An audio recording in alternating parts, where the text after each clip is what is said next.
Speedway Report is a production of ZTV. Well, NASCAR had a big day in Darlington on Sunday.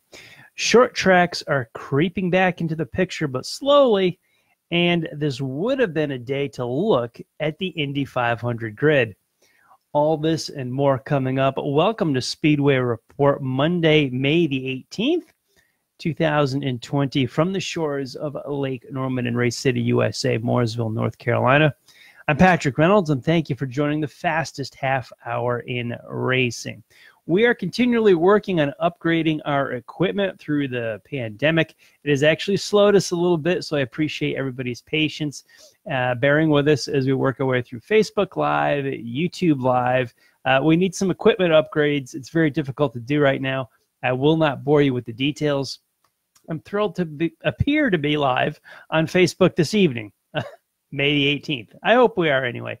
If not, well, hopefully it's at least recording and I can upload it later. And I hope all of you are staying safe and taking care of yourselves during the COVID-19 pandemic. Well, no more iRacing, and we have some Victory Lane report singular to give to you as NASCAR Cup Series went racing yesterday afternoon into the evening in Darlington, South Carolina for 400 miles, and Kevin Harvick was your winner. Boy, it feels like such a long time since I actually announced the winner of any type of a NASCAR race. Coming up on the horizon this coming weekend are the World of Outlaw late models in Jackson, Minnesota, and the World of Outlaw sprints at Kenny Schrader's racetrack in Pevely, Missouri. Neither event will have any fans, much like we all saw yesterday on TV at Darlington, but both events will be available online for you to watch. Locally, to me, there's some short tracks opening up again with no fans, some with. We'll cover that a little bit later tonight. And the biggest short track that we have, smallest in size, biggest in crowd numbers, the Bowman Gray Stadium in Winston-Salem, North Carolina, has announced that the season opening Hayes Jewelers 200 indefinitely put on hold. The schedule is in suspension. We're going to get into that tonight because I'm in touch with a little bit of the North Carolina state laws, not really laws, but the orders that are put in place for this whole health crisis. We're going to talk a little bit about that and how it varies all around the country, which has been giving us much to talk about for the last several weeks.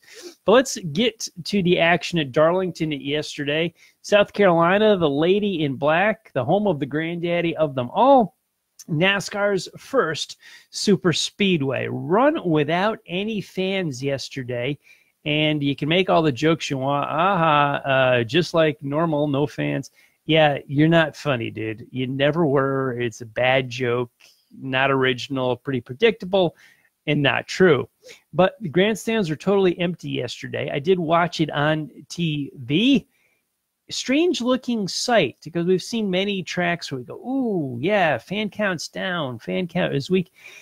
One with absolutely a closed grandstand was a very weird sight to see. It's very pronounced when Kevin Harvick got out of the car, did some burnouts at the start-finish line, and it's quiet. There's nobody there. It's a very odd-looking situation. There's only 4 written media reporters were on site. They did not have infield access, but they were all in the tower overlooking Turn 3, which is where the press box is. I think Jenna Fryer was one. Kelly Crandall was another. There were 2 others I cannot remember.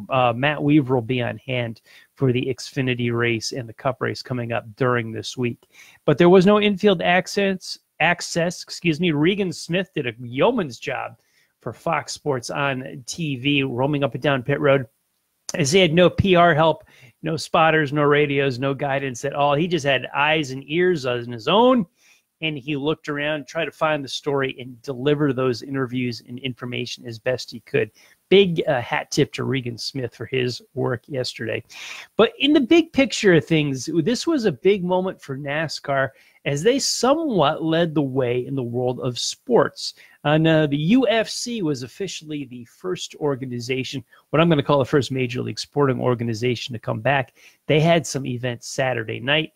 And both NASCAR and UFC were on this conference call several weeks ago with President Trump about what to do during this health situation, how to reopen, what our schedules would look like for America. Yesterday was a huge win just for the world of sports. NASCAR, what they really had to do yesterday was set the example. Show the world that we can do this. Show the world that we can have sports. We didn't fall into a lockdown in this country overnight. We aren't going to relax all the restrictions and reopen overnight either. It took steps as we got tighter and tighter and restricted. As we open back up, that will also happen in steps. To just start yesterday, we had a race. I complain all the time about stuff with NASCAR. I'm not going to do that today because we had a race. You know the stuff I don't like about the sport that I complain about? There's so many things that to love. There's so many things I can't stand. I beat it up all the time, but there was a race yesterday. So there was, in light of things, when you go to comparison, shouldn't we all just be embracing the fact that we're racing? I can be critical at another time, and I sure will, because I'd like some things changed, how they are. But it was a race, and it was wonderful, and it was glorious. And NASCAR really had to set an example with gloves, masks, social distancing, proper etiquette, which they did for the most part. If you want to nitpick and be a perfectionist, as we looked at the video yesterday, there were times when we did not adhere to the letter of the law. But for the most part, we did. And the several hundred people that were on site in South Carolina did a very good job. This was just really what what needed to happen. NASCAR did is hold an event and don't screw it up. Here's the health protocols.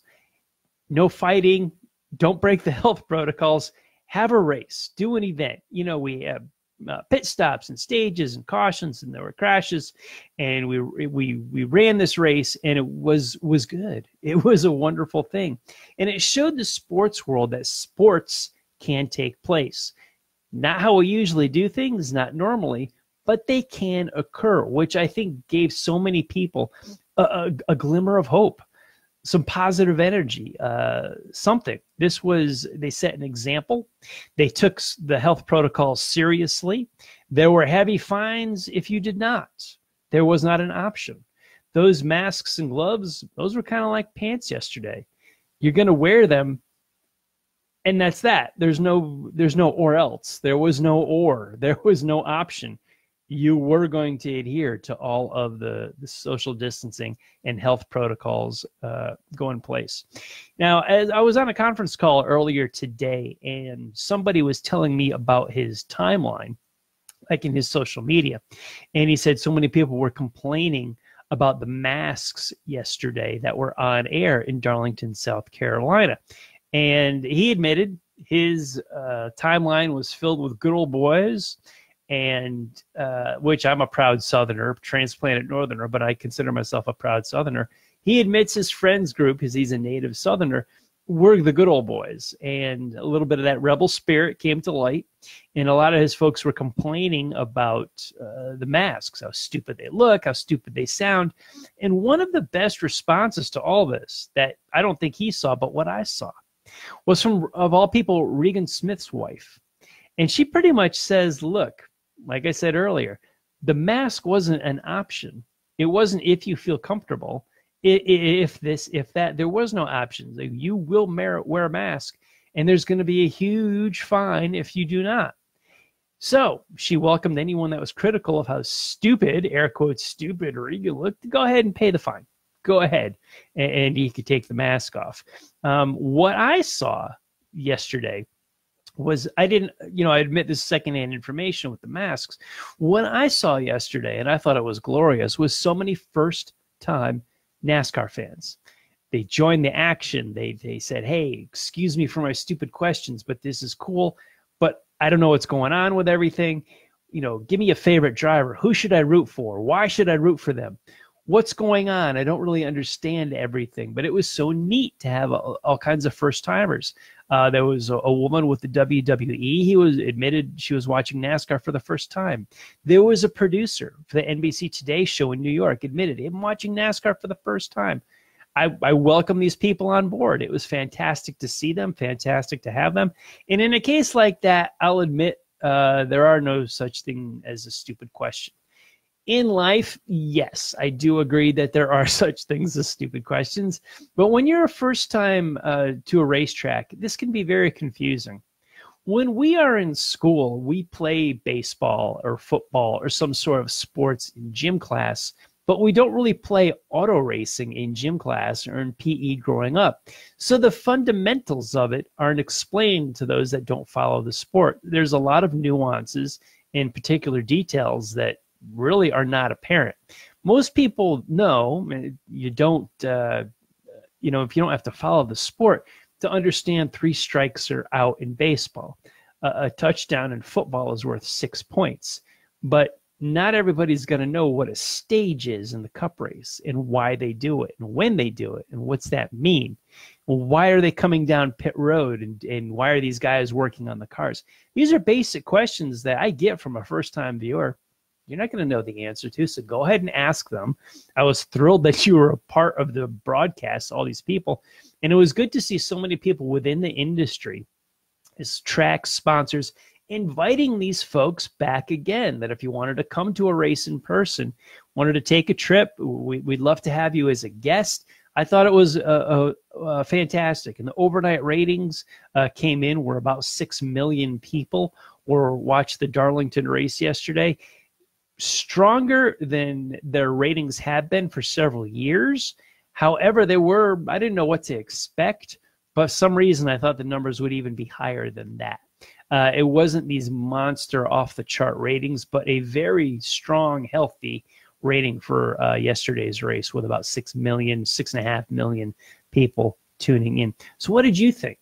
What did you think of Darlington yesterday? Not just the race, which I'll admit, it wasn't a Hall of Fame classic photo finish type of race. No, it wasn't. But I loved it, that the fact that it happened, and it was a big deal. And you guys know me, I criticize NASCAR all the time, and that I don't always watch it on Sunday afternoons, and I miss it because I got better things to do. I watched every lap yesterday. We haven't been to a racetrack in weeks. We haven't had a race in weeks. It was good to see.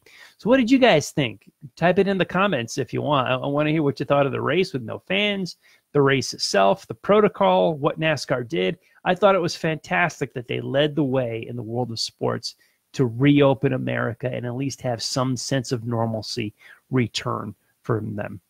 Now, what's on the plate coming up here? Busy, busy, busy times. If you're watching us live, May 18th is where we are on the East Coast, and I'm going to roll you through what's coming up in the next week and a half right around the area. Tomorrow night, Tuesday, May 19th, the Xfinity Series will race at Darlington. That was scheduled for an 8 p.m. starting time. It has now been moved up 2 hours to a 6 p.m. starting time because of the weather in the area. We've got looks like a tropical storm off the coast of North Carolina. Inland, closer to where I am in Charlotte, we're getting some showers, so not a big deal. But Darlington could be affected as well, not with really a storm, but rain could be in the area. So the Xfinity Series scheduled to be at Darlington on Tuesday the 19th. The Cup cars will return to Darlington Wednesday the 20th, where they'll run 500 kilometers, about 311 miles around the oval. That will be Wednesday night. Both events will be on FS1. Sunday the 24th, Memorial Day weekend, the annual running of the World 600 at the Charlotte Motor Speedway. That will take place Sunday evening, and that is the first of 4 straight nights of racing at the Charlotte Motor Speedway. Sunday the 24th, the World 600. Monday, Memorial Day the 25th, it will be the Xfinity race, will be at Charlotte. Tuesday, May 26th, will be the truck race at Charlotte. Then the Cup cars return on Wednesday the 27th for another Cup race there. They will be on the oval and not the roval there on Wednesday the 27th. For the logistics, it doesn't make sense for ask these guys to prepare a road course car for the roval when we're just trying to make up races and get bare minimum laps in. So it's easy for them. Easy. I use air quotes for that. But it's much more of a routine for them to prepare a downforce car for the oval that will happen on Wednesday the 27th. Now, what's up with NASCAR Short Track Touring? We don't really know yet. I know so many modified fans are part of our audience, and I'm a huge one. I grew up with the modifieds. I want to know when the mod tour is going to get going again. I don't know. NASCAR has stated that they want to get a handle on their national touring series. The following week after Charlotte, we will be going with the Cup cars to Bristol, Tennessee. And a lot of these races will be doubles and triples within a few hours drive here of Charlotte, North Carolina, as this is a fluid schedule. I got asked a few days ago, hey, man, what are you talking about on your show? Not that there's no racing. I said, actually, COVID-19 has provided me with plenty of news all the time, because racing, we get a estimated projection, and it changes every show for Speedway Report. So obviously we'll be following NASCAR's regional touring. I want the modifieds to get back going again, as bad as anyone, but we'll have to see. I don't know. There's really no news on that yet. I've got some, few modified dates on the calendar that I talked about earlier this year that I would absolutely love to go to, but I don't know if I'll go there and see the actual race or what, but, we got to find out what's happening with a lot of things first, including the National Series and then the Touring Series. And how about Matt Kenseth with a big 10th place finish yesterday? Hasn't been in a Cup car since November of 2018. Hops and Chip Ganassi's ride guides it to a top 10 at Darlington, of all places. Good for Matt. Neighbor of mine doesn't live too far from here. I know we go to the same firehouse to vote during the election season because I've seen him there. So we live in the same section of town. So, yeah, good to see Matt come home with a top 10. Great job. Now, I wanted to touch on this last week, but we did not go live. There's going to be 3 tracks that the Cup Series does not go to, at least for a race. Chicago, Sears Point out in California, and one of the races at Richmond, Virginia will be sacrificed to try to get races in as we swap those races to these races close to the Charlotte area here, where we can just try to get in some laps and get some sort of a schedule going as the spring marches on and we get closer to summertime. Now, the Chicago Speedway is selling some of their land. Don't know if that means the Chicago Speedway is done, or if maybe some of it, the land and the parking will just be repurposed. With the grandstands that were built in the early 2000s, these massive sellouts were happening with 50,000, 60,000, 75,000 people. Not the case anymore.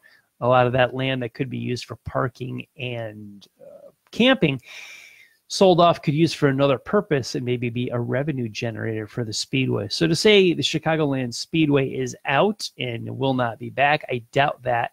It's in the Chicago market, even though it's not in Chicago by any means, but out in the middle of nowhere. Certainly a market that NASCAR wants to be in and added value for their sponsors. Is the track done? No, I doubt it. Is the land being repurposed for something else? That I will buy. Local fans to here in North Carolina, and this pertains to anyone watching as far as their local short track goes. Hickory, North Carolina raced with no fans last Saturday night. The racing was available online if you wish to purchase it. Josh Berry, who drives for Dale Earnhardt Jr., won both halves of the twin late model stock car races. Hickory tried it. They were available online. This coming Friday night at Ace Speedway here in North Carolina will have their opening night race. Fans will be allowed. Now, this Friday, May 22nd, begins a 2-week period after phase 1 of reopening here in North Carolina began. So this is that will be the first day of phase 2. Gatherings are allowed of no more than 50 people. Now, I don't know where the definition of this is. Obviously, as I look ahead, what we just talked about, the races at Charlotte Motor Speedway, there's going to be a whole lot more than 50 people that is required to put on those races. There's several hundred people. However, with no grandstands, do they just count those 50 as the fan count? Now, Ace Speedway I don't know how they're going to do this with fans being allowed. Yet a gathering with no more than 50 people in North Carolina, that's what the statute says.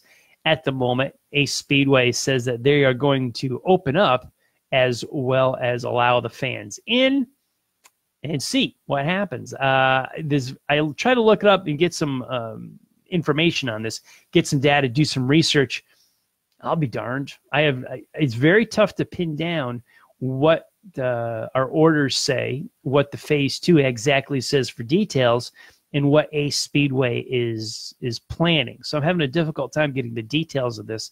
If I get any good stuff on social media, I'll pass it along on the Speedway Report channels, because let's face it, Friday night, I would love to go. It's Memorial Day weekend. I will not be where I should be, which is Indianapolis, Indiana, with the Indy 500. We should be chatting tonight about the grid being set for the greatest spectacle in racing. I should be on my way to 16th in Georgetown for the rest of the week, but alas, I am not, as that will take place in late August. This is where it really feels weird to me, as Memorial Day weekend is coming up and there has been just no action at the Indianapolis Motor Speedway.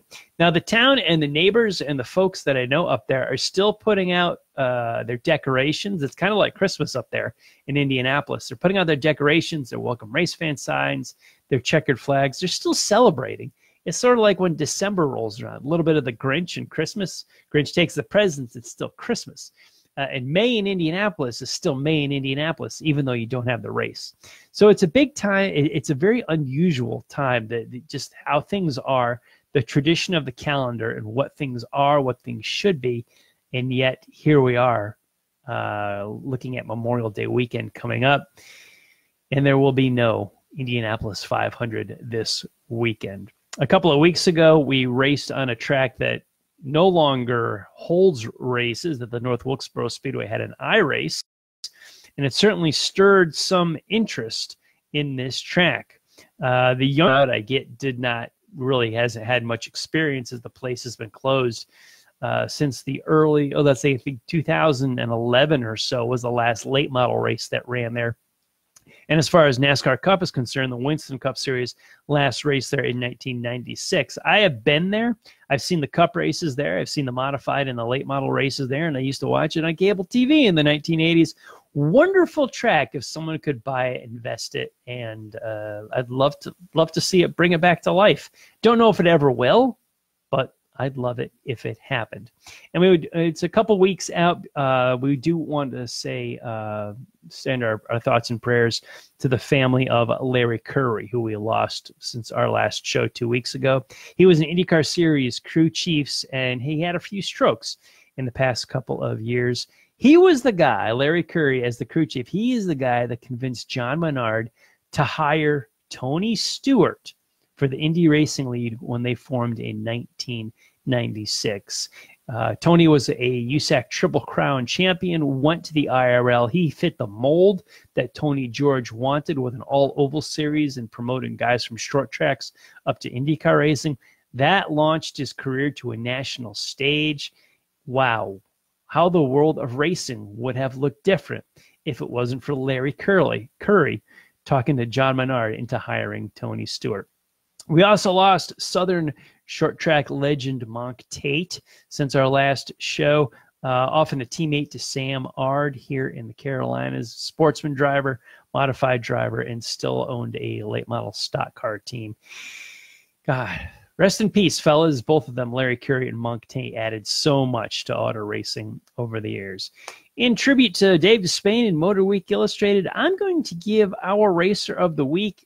It's easy to look at the winners, and I always try to look beyond the winners for who really drove, who really put on the display. Often it is the winner, and that's fair enough. But this week, the racer of the week, man, I'm going to give it to Matt the Brat. Matt Kenseth, in his return, a year and a half away from this sport, hops in a new ride, 10th place finish at Darlington, South Carolina. Nice job, Matt. And of course, I'm sure he's tuned in here.